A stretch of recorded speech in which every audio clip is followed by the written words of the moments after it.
Good evening, ladies and gentlemen around the world. My name is Wes Ahana Pearson, recording for Black Asia Magazine. I wanted to have a conversation this evening, and also good morning if you're in the UK, about a very pressing topic, something I think is very relevant to the world we're living in today. And I wanted to talk about neuro-linguistic programming, the ways that it can be used, what it can be used for, to help people, etc. So I reached out to a man who is quite well versed in this field with this topic. His name is Michael Beal, and he is a trainer and coach of NLP, neuro-linguistic programming. So to kick us off, Michael, can you tell us a little bit about yourself, your background, and how you got started in this field? Basically, introduce yourself. Thank you very much. And thank you to you for inviting me. And thank you, everybody, for listening.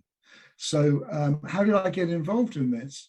I think I was going through in my life a period where things weren't quite working the way I wanted.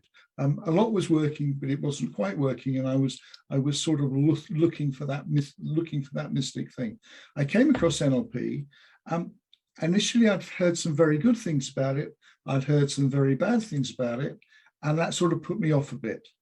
But I was very lucky. I was with a company, and the HR director, I told him I was interested, and he said, "Mike, you don't have to pay for it. We'll send you on a course. Just come back and tell us what it's about." And that's how I was sort of introduced to NLP. And what I liked about it, NLP is really the exploration of what works. It's a modeling discipline. It's not a scientific discipline per se.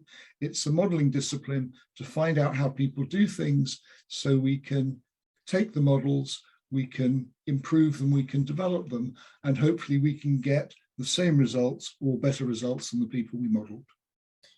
Okay, the things you just said, I maybe have some frame of reference for this. I heard of NLP a number of years ago. I've dabbled in it. I've studied it a little bit. For people who are uninitiated, let's say, who haven't heard of this at all, first, can you define NLP? And also, what do you mean when you say modeling? Oh, okay, good question. Can I define NLP? Probably not. Okay. But I can give you some examples. As I say, it's exploring what works. It's if somebody's good at something, we're curious. It actually starts with that sense of curiosity. Somebody's good at something. What's going on? What are they doing? What is it? Is it the environment? Is it what are they specifically doing that gets the results? And that's really what modeling is about. Modeling is about choosing some people that are good at stuff and sort of decoding it, finding out what's going on so that we can replicate and build on it, so we can use the models that we create to help other people get better. And I am going to have a gently mischievous word about modeling. A lot of people that are really good at stuff, they produce results because they're good at a lot of stuff, but normally they're terrible at other things. So when we model people, we have to model the things that work and leave out the things that don't work. Does that make any sense? Because I say, very good people often have they have a light side, they have a darker side. We want to make sure we model the lighter side. Okay. All right. To expound upon that a bit more, can you give an example? Can you give us an example of a highly successful person and what the techniques are that they use to attain that success, and then how you model those techniques, I guess? Okay. You are asking a very big question to answer in a small period of time, because to model somebody can take weeks or months. It's not necessarily an instant process. But I'm going to give you a couple of answers for that, and we'll see how we get on. Okay. And it's all. I'm obviously not going to say who, but it's in some of the first models, the models of NLP. People that were very good at helping people change. I'm thinking of somebody in particular. They asked really good questions. They listened very well. That was the good things they did that we wanted to model. They were also a bit arrogant and a bit bitchy. And those are the things we didn't want to model, because those are things that don't help people. But actually, in this case, listening to the way they ask questions,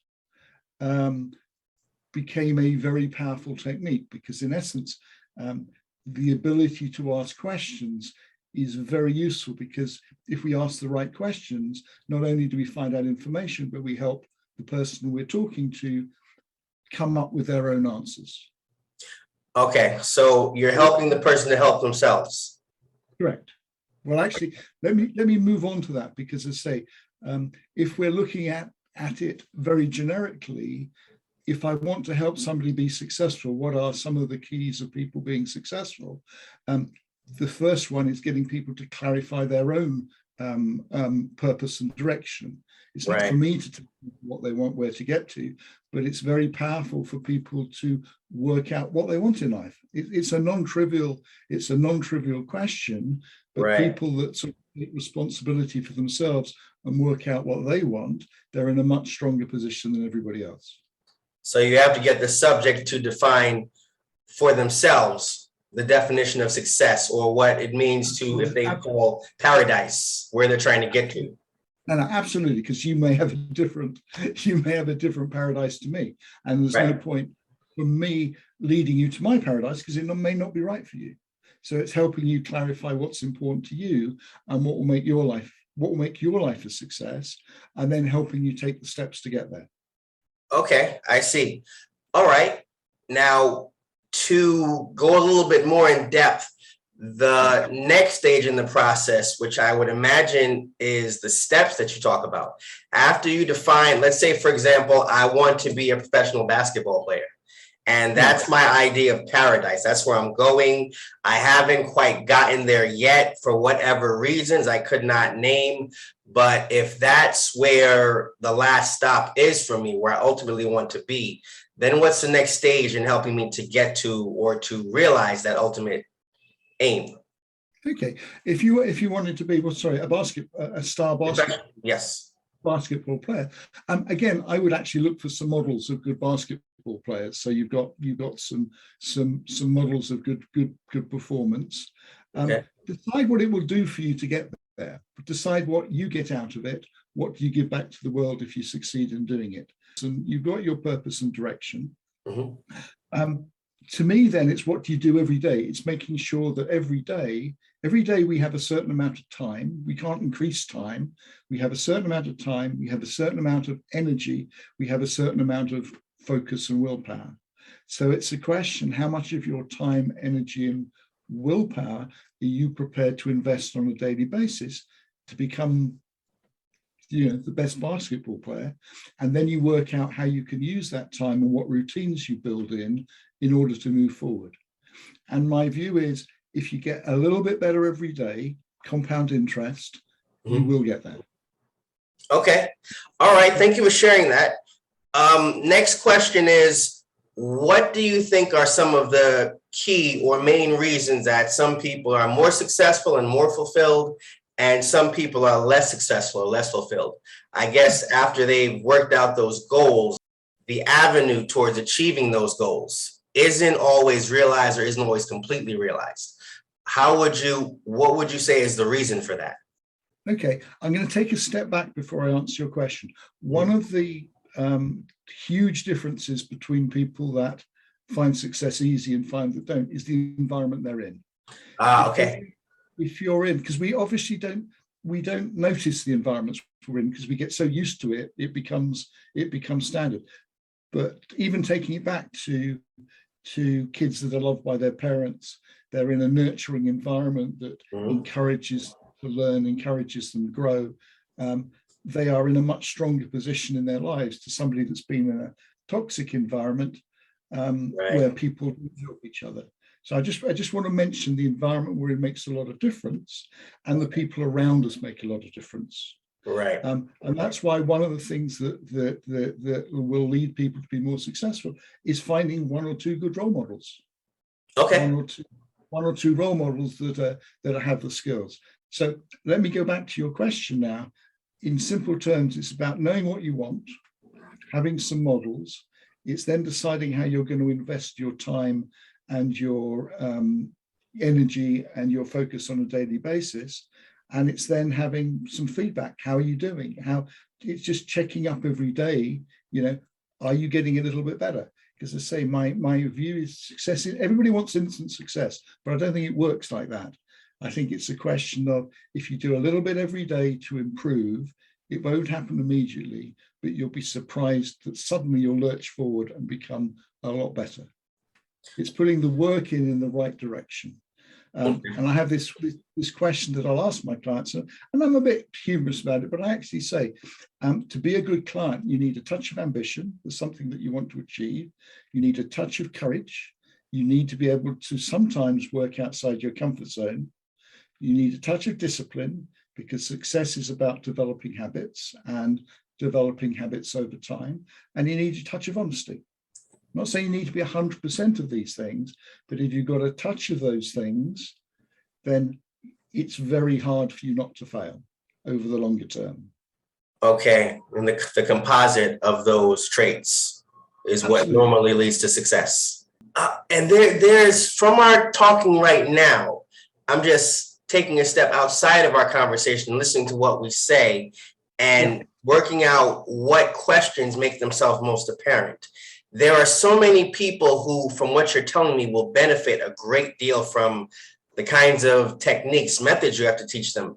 What is the main thing in people's lives that stops them from being successful at what they want, at reaching their goals? If you were to choose one thing, it's taking responsibility for yourself. I'm afraid that sounds a bit hard, but it's actually deciding you want to do it. Oh, okay. Kind of deciding that you want to be a character in your own story rather than just someone sitting in the audience. It's deciding, yes, absolutely right. It's deciding you're going to write your script. Now, the thing is, when you start writing your script, it's delightfully hard because the universe doesn't do what you want, as we've all found. But if you persevere, it goes back to that discipline, courage, ambition, and honesty. Honesty is you don't fool yourself. You know, things are tough. That's okay. It's not we're not trying to fool everybody. We're okay with wherever we are. That's okay. We've got a bit of discipline. We've got a bit of courage. We've got some ambition. We know where we're going. It's not necessarily easy, but if we do that, it becomes easier. And we actually find it's like you then find yourself floating. Everybody else is sort of scurrying around. And if you have those characteristics and you work a little bit on it every day, you'll just tend to float. Okay, I see. All right, you mentioned a moment ago that when you first got into neuro-linguistic programming, it was your HR manager who urged you to take a certain course. Yeah. And what I've noticed is that there are certain career paths or there are certain professions who will gravitate more towards neuro-linguistic programming, like HR people or like maybe life coaches or like professors. Are there any other kinds of careers that you can think of where people would probably be proficient in this kind of background in NLP? I think it will help in most careers because the core of NLP is really about communication and influence. It's about learning to communicate. It's about learning. And find out it's learning to communicate to other people, but it's also learning to communicate with us. It's beginning to learn about ourselves, about what's important to us as we started, what's our purpose, all that sort of thing. It starts from within, and then it goes, then it goes without.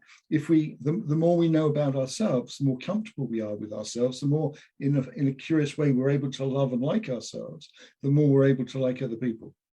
So it's communication, but it's communication with us, it's communication with other people, and it's influence.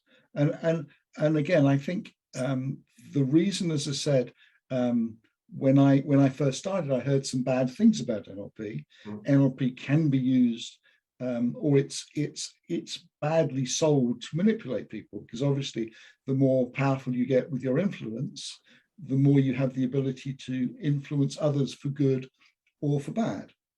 And some of the original NLP stuff, some of the people sell themselves to use it for manipulation. Now, I personally don't think that is a good thing.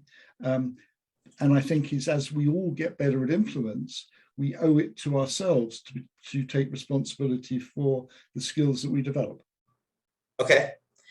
Moving along to the kinds of techniques and the ways that NLP can be applied, I came across, I wouldn't know how to explain. I came across certain terms, across these terms.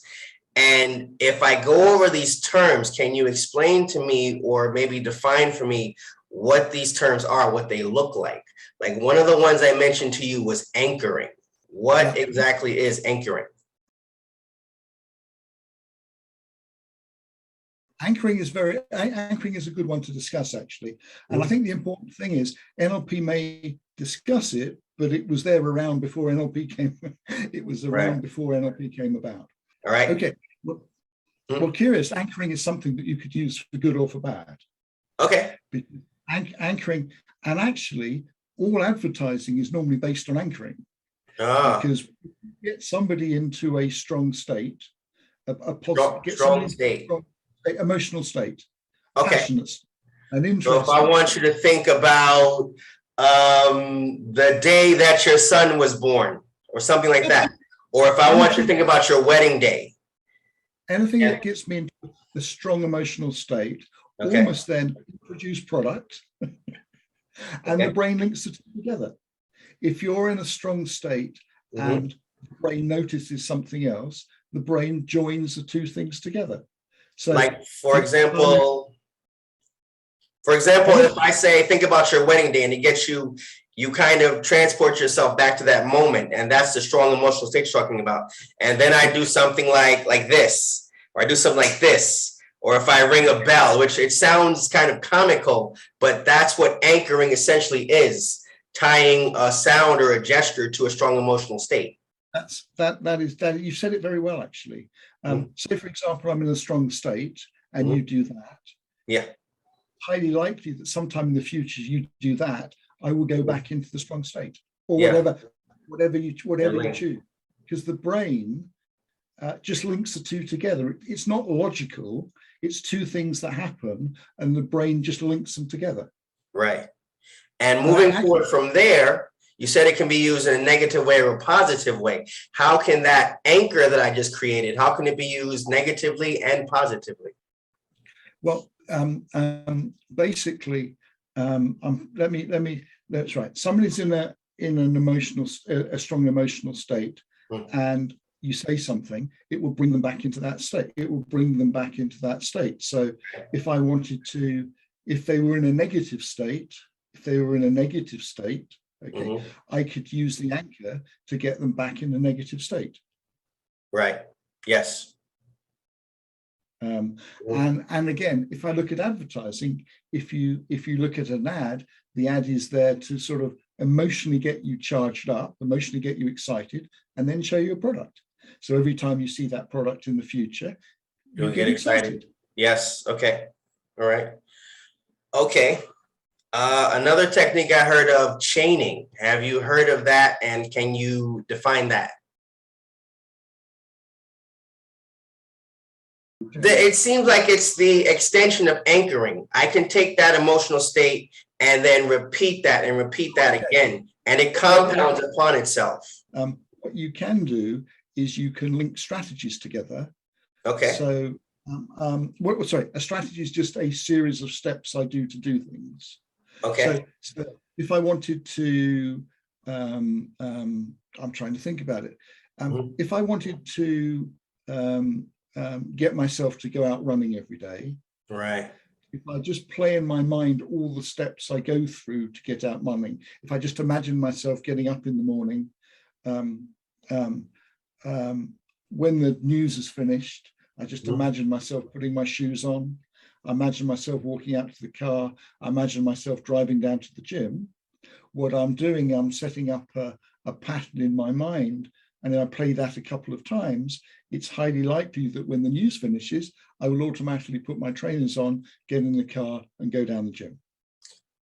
Okay. So by rehearsing, by chaining the various steps together, by playing it in my mind, I'm likely to carry out those steps without thinking.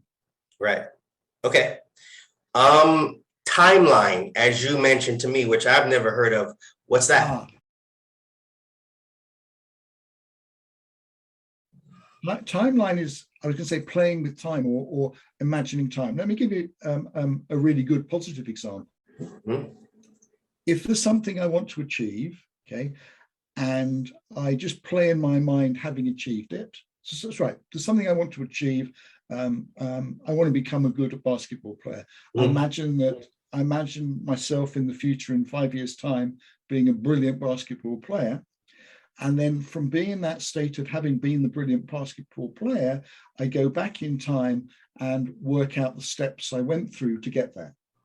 Okay. All right. I use it as a planning tool, because planning from the future when I haven't done something, it's very easy to say, oh, I'll never be able to do it, or it's still going to be too hard. But if I imagine myself having achieved it, I'm in a good state, it's possible, I know it's achievable, it's much easier to do backwards planning from having achieved something than planning forward when you haven't achieved anything. I don't know if this makes any sense or not, but It it's does. give a very, it's very powerful to imagine ourselves having achieved something in the future, and then from that, knowing we've achieved it, so it's positive, looking back and saying, what did we do to get there? Okay. It's almost like when they said in the movie The Matrix, you see it in your mind and your mind makes it real. So Yes, it's almost like this really happened. and you're in a better, what I'm suggesting is you're in a better position to plan it from having done it than from not having done it. And just having it happen by chance.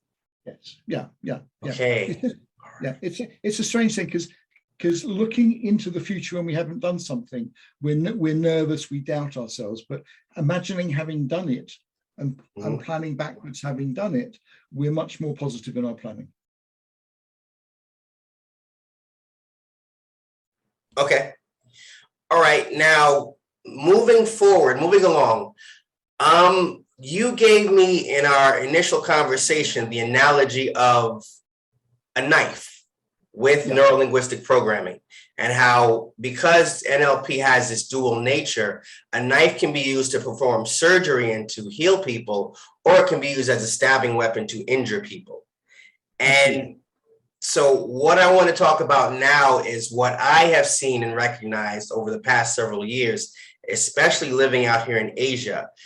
To be highly proficient in neurolinguistic programming is something that you have to be very mature not to let it corrupt you. Because what you can do is get someone to remove the boundaries and the barriers that they naturally have in place and have this person do what you want them to do, and they're not aware of it. It's very difficult to have that power and not become completely corrupt from what I've seen. I have seen absolutely horrible, insidious things happen with regard to people who are good at NLP and then approaching someone like myself who they believe is unaware. And the goal is maybe to make me become more violent, to make me act out in ways that I wouldn't, to anchor in suggestions in my subconscious mind that if someone wants me to change my platform to something that spews hate, when it's like, that's not what we do. I have seen people, like there was a boss once here in Taiwan who ran a school, and she was very good at NLP, and she was using it to make her workers afraid of her. So like if they knew she was upset, they would start crying, maybe like they were children. Is that possible for you to change someone's emotional state to the point where they almost become a different person? I think we all influence, whether we know NLP or not, we can all Mhm. influence everybody's states. If you're in a good mood yourself, you will Right. influence the people around you. If you're in a foul mood yourself, you will affect the people around you, whether you know NLP or not. As I say, NLP is a little bit of an amplifier. We work out how people do things. So we work out how to, maybe using what people do naturally, we work out the bits that have the most impact. So as I say, it becomes an amplifier. Right. So in essence, my question will be, if you want to do that, and my view is, I'm more optimistic than you. Certainly, there are some people that use NLP for darker things. There's no doubt about it. However, to become good at NLP actually requires hard work. It's like becoming Okay. your good basketball player. You actually have to practice at it and you have to work at it. And most of the people that want instant, want to influence people badly, don't like working, so they never become really good at it. They may know one or two techniques which they can manipulate people, but the people that get, in my view, really good, they have other things in life. Because if you can make people happy, why would you make them sad? If you're good enough to help people have successful lives, why would you want everybody to have a miserable life? Because if you help people have successful lives, they'll like you and they'll be nice to you and you'll have a nice life back. I know that's selfish, but in essence, if you think about it, if I have the choice of making people happy or sad, why would I want to make people sad? Right. It doesn't make any sense. So in my view, the people that are good will tend to focus on the good stuff. However, going back to what you said, people can pick up tricks from NLP and from everywhere, and use them to manipulate. Right. There are a lot of manipulative people in the world. If I had to tell someone who doesn't really know about NLP what they should do to protect themselves from things like that, because there are, you say, people who use it to manipulate. Is there anything I could tell people to do, like watch out for this or that, or keep your guard up this way? Is that I would answer in a different way. Mm-hmm. I would say, if you're clear on what you want, and the direction you want to go in, if you know what you want, you tend to focus on that. A lot of the manipulation, whether it's NLP or whether it's advertising or whether it's parents, a lot of the manipulation they won't get through, because it's if I don't know what I want, I may focus on all sorts of things, right? And I'm much easier to manipulate. But if I want to achieve something, say I want to help people have better lives, somebody tells me something negative, it's just going to knock off. Our best defense is to decide what our purpose is and work towards it. I see. Very well said. I like that. I like your outlook. Very positive also. So, moving towards the end of this interview, I've noticed that there are a wide range of courses, of formats that are available to people. Can you point out some of the advantages and disadvantages of the various formats, or maybe going to school, the kind of accreditations that you could receive? Yeah, I think that's a good question, because there's lots of variations. You can go to Udemy, you can get a course for $50. Mm-hmm. You can go to somebody like me and it might cost you $4,000. I think the question is, it's going back to what I've said. Look after yourself first. Your objective is to look after yourself. I consider learning about NLP like going on an adventure. You're going on an adventure to learn about yourself, to learn about life. So if you wanted to go on an NLP course, take your time, explore the various options, talk to people like me, talk to some of the other trainers, and make your own mind up what works for you. I see. Okay. I'm looping back to be a responsibility of ourselves. And it's the same with an NLP course. Enjoy seeing what everybody does and decide what will work for you. Okay. All right. So with these courses, how far, I understand you can get a PhD in neurolinguistic programming. You can go all the way up to that level. Well, it tends to go practitioner, master practitioner, and trainer. For the proper NLP societies, that tends to be the structure they go. Practitioner means that you've got a base level. You can help people say overcome phobias. You can help people set goals. You can help people with some really useful stuff in life. Master practitioner is practice a little bit longer. Trainer is you can actually train practitioners and master practitioners. Would those levels correspond with a bachelor's degree, master's degree, and doctoral degree? The degrees are nice. The degrees give us a bit of credibility, but in essence, the real test is, can we use this stuff? Right. Just like with martial arts. If you have a black belt in karate, it doesn't mean you know how to fight. The real fighters will say that means nothing. Can you apply this? I think that's exactly right. Exactly right. Right. Now, Michael, wrapping up, of course, I want your business to grow. I want you to be as successful as you can possibly be. if I study these techniques, can I apply them to myself and not look outwardly, but only look inward? Is that possible? I actually think success starts on the inside and then becomes on the outside.